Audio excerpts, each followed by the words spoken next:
This channel does not promote any violent, harmful, or illegal activities. All content provided by this channel is meant for an educational purpose only.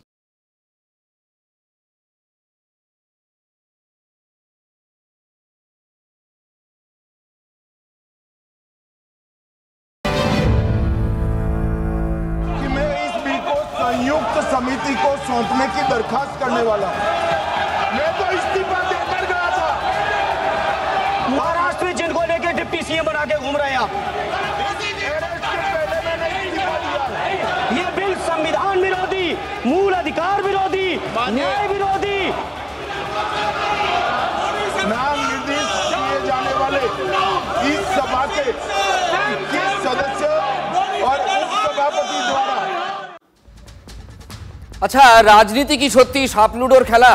কখনো মই বেয়ে তরতরিয়ে ওপরে উঠে যাওয়া যায়, আবার সাপের মুখে পড়লেই একেবারে সখাত সলিলে, আবার সাপের মুখে পড়েও অনেকে বেঁচে যান। হ্যাঁ, কিছুদিনের জন্য বেঁচে যান। দুর্নীতি বা গুরুতর অপরাধ করার পরেও মন্ত্রী থেকে যান অনেক মাস। এরম ঘটনা আমরা অনেক দেখেছি। গ্রেফতার হয়েছেন, কিন্তু অর্থাৎ এক কথায় যাকে বলে বিহাইন্ড দ্য বার্স, তিনি জেলে আছেন, যে হেফাজতি হোক, কিন্তু তবুও তার মন্ত্রিত্ব রয়ে গেছে অনেক দিন। এইরকম কিছু নজির আপনাদের সামনে তুলব। কিন্তু তিনি মন্ত্রী থাকছেন, এখানে নৈতিকতার প্রশ্ন, মোরালিটির প্রশ্ন থেকে যায়। সাধারণ মানুষের তরফ থেকে প্রশ্ন আসে, উনি এই কাণ্ড ঘটিয়েও কেন মন্ত্রী আছেন এখনো পর্যন্ত? যদিও অপরাধ প্রমাণের অনেক সময় পাবলিক দেয় না, চাপে পদত্যাগ করতে হয়। এতদিন এই পুরো ব্যাপারটাই ছিল সংশ্লিষ্ট সরকারের ব্যাপার। মানে ধরুন কোনো সেন্ট্রাল মিনিস্টারের বিরুদ্ধে একটা গুরুতর অভিযোগ, তাহলে কেন্দ্র তাকে সরাবে কি সরাবে না, কবে সরাবে, এইটা কিন্তু চিফ প্রাইম মিনিস্টারের উপর ডিপেন্ড করে, অর্থাৎ কেন্দ্রীয় মন্ত্রিসভা কি সিদ্ধান্ত নেবে। আবার যদি রাজ্যের ক্ষেত্রে হয় তাহলে মুখ্যমন্ত্রীর উপর নির্ভর করে। এবার দু একটা উদাহরণ আপনাদের দিই।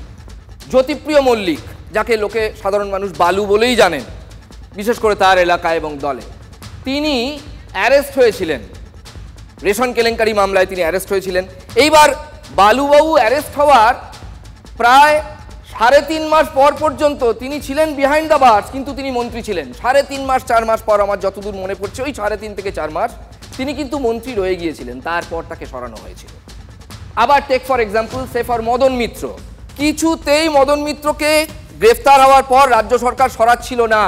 প্রায় 11 মাস পর মদন মিত্র সরেন। এবং তাও কেন? তার কারণ তখন হাইকোর্ট বারবার এই মামলার ক্ষেত্রে মদনবাবুর জামিন কিছুতেই হচ্ছিল না, এবং বারবার যেটা তার জামিনে বাগড়া হয়ে দাঁড়াচ্ছিল সেটা হচ্ছে কোট আনকোট উনি প্রভাবশালী। শেষে এই প্রভাব ঝেড়ে ফেলতে মদনবাবু তখন মন্ত্রিত্বে ইস্তফা দেন। এবং আপনি যদি গ্রেফতারের তারিখ দেখেন আর ইস্তফার তারিখ দেখেন তাহলে সেটা 11 মাসের ব্যবধান প্রায়। আবার পার্থ চট্টোপাধ্যায়, এটা 1 সপ্তাহ, খুব বেশি নয়। প্রথমে তার দলের পদ চলে গেল, তিনি দল থেকে বহিষ্কৃত হলেন। তারপর তিনি ওই 1 সপ্তাহ 7 দিন 8 দিনের মাথায় তার 3টে দফতর ছিল তার হাতে, তার মন্ত্রিত্ব চলে গেল। তার মানে it depends on that concern government, সেই নির্দিষ্ট সরকারের উপর ডিপেন্ড করে। এইবার কেন্দ্র 130তম সংবিধান সংশোধনীর মাধ্যমে একটা বিল এনে নরেন্দ্র মোদীর সরকার এইটাকে একটা সুর ছন্দ লয়ে বাঁধতে চাইল। কি যে একটাই বিল, কি কেন্দ্র কি রাজ্য সমস্ত ক্ষেত্রে এইটাই প্রযোজ্য হবে। সেই বিলটা নিয়ে আজকে ধুন্ধুমার কাণ্ড। সেই বিলটা কি আপনাদের জানাবো আজকে। এটাই দেশের সব থেকে বড় খবর, রাজনৈতিক তো অবশ্যই। এই একটা আইনের সংস্থান চাইছে কেন্দ্রীয় সরকার। কি সেটা? যে 30 দিন টানা হেফাজতে যদি কোনো মন্ত্রী থাকেন কোনো গুরুতর অভিযোগে, তাহলে তার মন্ত্রিত্ব চলে যাবে। হ্যাঁ, প্রোভাইডেড, এখানে একটা ব্যাপার আছে, 30 দিন অর্থাৎ কনজিকিউটিভ। এই বিলটায় কি কি বলা আছে আপনাদের পুরো আমি হাতে করে নিয়ে এসেছি, বিলের যে কপি সেগুলো সব জানাবো, কিন্তু তার আগে শুনে নিন। প্রথমত কনজিকিউটিভ, টানা 30 দিন সেই মন্ত্রী কাস্টাডিতে থাকবেন, হেফাজতে থাকবেন, এবং যে যে যে ধারায় তাকে গ্রেফতার করা হয়েছে বা গ্রেফতারির পর যে যে ধারা প্রয়োগ করা হয়েছে সেগুলো বিচারের পর 5 বছরের ন্যূনতম সাজা হবে। এই রকম যদি হয়, যদি প্রভিশন থাকে যে এই অভিযোগ প্রমাণিত হলে 5 বছরের নিচে সাজা নয়, 5 বছর কিংবা তার বেশি সাজা হবে, তাহলে সেই মন্ত্রীকে 31তম দিনের মাথায় প্রধানমন্ত্রীর সুপারিশে রাষ্ট্রপতি সরিয়ে দিতে পারবেন। এইটা হচ্ছে এই বিলের সংস্থান। পরে আরো ব্যাখ্যায় যাব। যেটা বলছিলাম আরও একবার আপনাদের বলি, লোকসভায় এই বিল পেশ করা হয়েছিল আজকে, সেটা নিয়ে আজকে ধুন্ধুমার কাণ্ড হয়েছে। এর আইনি রূপরেখাটা ঠিক কী হবে সেটা এই বিলে উল্লেখ রয়েছে, আপনারা একবার শুনুন, তারপরে আমি আরেকবার বলে দেবো যে এক্স্যাক্টলি এর প্রেক্ষাপটটা কি, যদি ওই প্রতিবেদনেও বলা আছে। It's a completely draconian thing. It goes against everything. ভাবে হিটলার গত শতাব্দীতে জার্মানিতেই এক্সপেরিমেন্ট করে দেখিয়েছিলেন, ওরা সেই একই এক্সপেরিমেন্ট করতে চাইছে। রাজনৈতিক জীবন যেরকম অস্বচ্ছ হয়ে গেছে, তাতে স্বচ্ছতা আনার প্রশ্নে একেবারে সঠিক একটা বিল আনা হচ্ছে। কালকে সেন্ট্রাল গভর্নমেন্ট নিজের ইডি, নিজের সিবিআই তাদেরকে দিয়ে যে কোনো ভুয়ো ফলস কেসে তারা অ্যারেস্ট করতে পারে, আর 30 দিনের মধ্যে সেই স্টেট গভর্নমেন্ট, সেই মুখ্যমন্ত্রী, সেই মিনিস্টারকে স্যাক করতে পারে। এই নিয়মটা বা এই আইনটা আনা হচ্ছে স্বচ্ছতা রাখার জন্য, যাতে ক্রিমিনালাইজেশন কম হয় পলিটিক্সের। সেই জন্য আমি বুঝতে পারছি না তৃণমূল, কংগ্রেস সহ অন্যান্য বিরোধীরা এত হতাশ কেন নিজেদের উপর। 130তম সংশোধনী বিল তখনও পেশ হয়নি, তার আগেই সরগরম রাজনীতি। কি আছে এই বিলে? প্রধানমন্ত্রী, মুখ্যমন্ত্রী ও অন্য কোনো মন্ত্রী যদি গুরুতর অপরাধের অভিযোগে টানা 30 দিন হেফাজতে থাকেন, তবে 31তম দিন থেকে মন্ত্রিত্ব হারাবেন। 5 বছর বা তার বেশি জেল হতে পারে এমন অপরাধগুলিকে গুরুতর হিসেবে ধরা হবে। রাজনীতির উত্তাপের মধ্যেই দুপুরে 130তম সংবিধান সংশোধনী বিল পেশ করলেন কেন্দ্রীয় স্বরাষ্ট্রমন্ত্রী। महोदय, मैं प्रस्ताव करता हूं कि भारत के संविधान का संशोधन करने वाले विधेयक को पुनर्स्थापित करने की अनुमति दी जाए। সংবিধান সংশোধনী সহ 3টি বিল পেশ করেন অমিত শাহ। বিল পেশ হতেই সরব বিরোধীরা। All these can be used to destabilize an elected government, sir.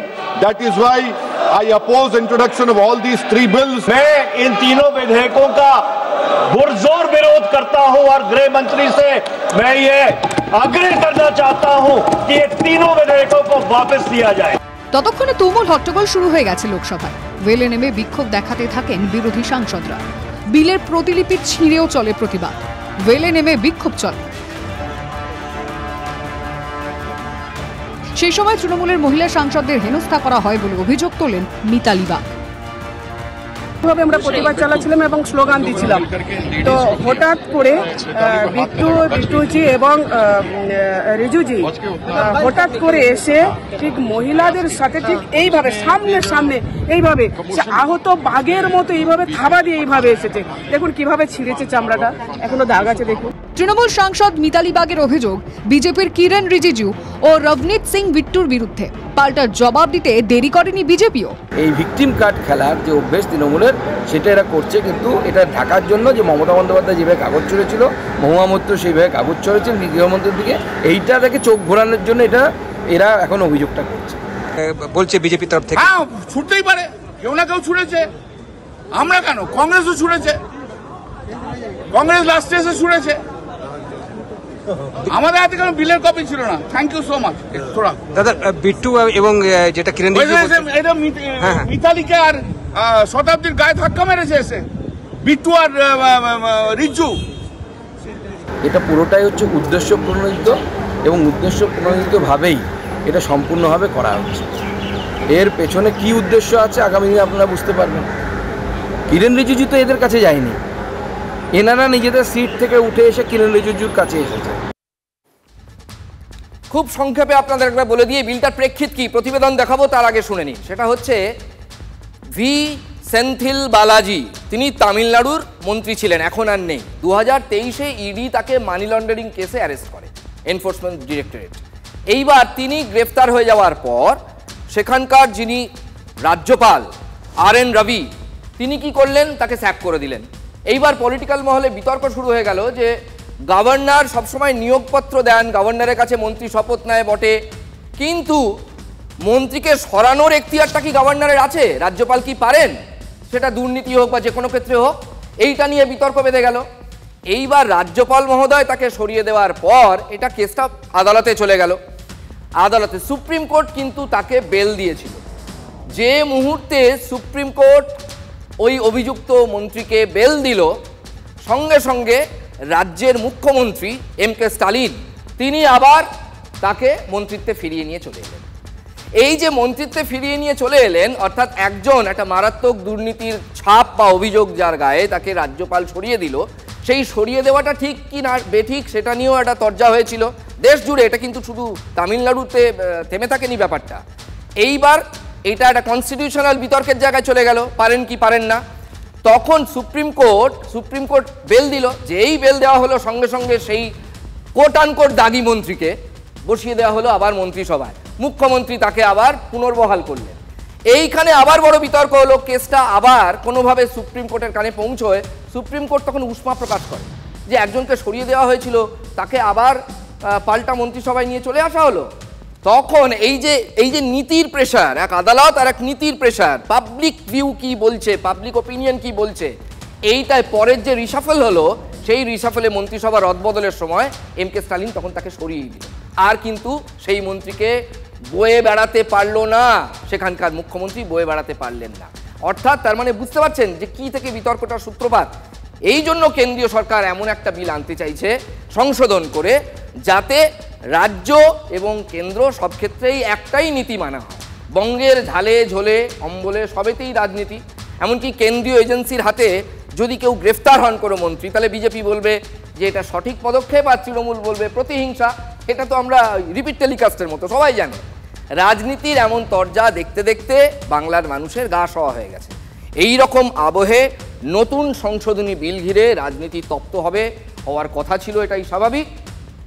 যারা বিরোধী তারা বলছে যে বিরোধী মুখ্যমন্ত্রীদের বেছে বেছে অ্যারেস্ট করো, পুরে দাও জেলে, ভোটে হারাতে না পারলে সেই সরকারটাকে ডিস্টেবিলাইজ করে দাও, এইটা হচ্ছে আসল কারবার। এটা বিরোধীদের অভিযোগ। কিন্তু হঠাৎ করে এমন বিল কেন, এটা দুপক্ষের কি যুক্তি শুনে নিন।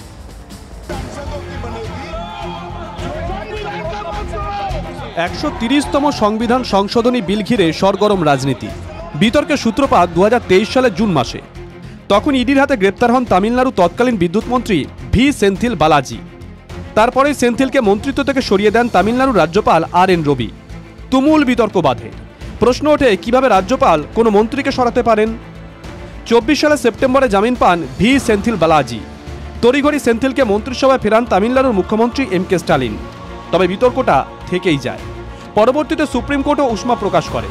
প্রশ্ন তোলে, একজন মন্ত্রী যাকে দুর্নীতির অভিযোগে সরিয়ে দেওয়া হয়, সে কি করে মন্ত্রিসভায় ফিরতে পারে? বেগতিক বুঝে সেন্থিলকে সরিয়ে দেন তামিলনাড়ুর মুখ্যমন্ত্রী। তাহলে 30 দিনের বেশি যদি মন্ত্রী টানা হেফাজতে থাকেন, তাহলে তাকে মন্ত্রিত্ব খোয়াতে হবে। নতুন বিলে আগুনে ঘি পড়ে গেছে একদম। ব্ল্যাক বিল। 130তম সংবিধান সংশোধনী বিল পেশের বিরোধিতায় চড়া সুর মুখ্যমন্ত্রীর। এক্সপোস্টে আরও লিখলেন, এই বিল আসলে সুপার এমার্জেন্সি লাগু করার চেষ্টা, গণতন্ত্রের মৃত্যু ঘণ্টার সামিল। আরও লিখলেন, অনির্দিষ্ট ক্ষমতা তুলে দেওয়া হচ্ছে ইডি সিবিআইয়ের হাতে, যাদের সুপ্রিম কোর্ট খাঁচাবন্দি তোতা বলেছিল। সংবিধানের মৌলিক কাঠামোই ধসিয়ে দিয়ে প্রধানমন্ত্রী এবং কেন্দ্রের স্বরাষ্ট্রমন্ত্রীর হাতেই যাবতীয় ক্ষমতা তুলে দেওয়া হচ্ছে। এজেন্সি রুল, মুখ্যমন্ত্রী নিশানায় কেন্দ্রের সরকার।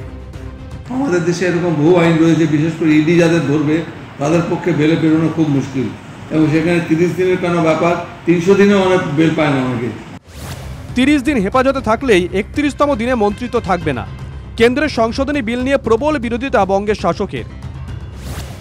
সাম্প্রতিক অতীতে পার্থ চট্টোপাধ্যায় ও জ্যোতিপ্রিয় মল্লিকের ক্ষেত্রে কি হলো? পার্থদা কি মন্ত্রিত্ব ছাড়বেন? গাড়ি ফেরত দিয়ে দিয়েছেন কালকে পার্থদা।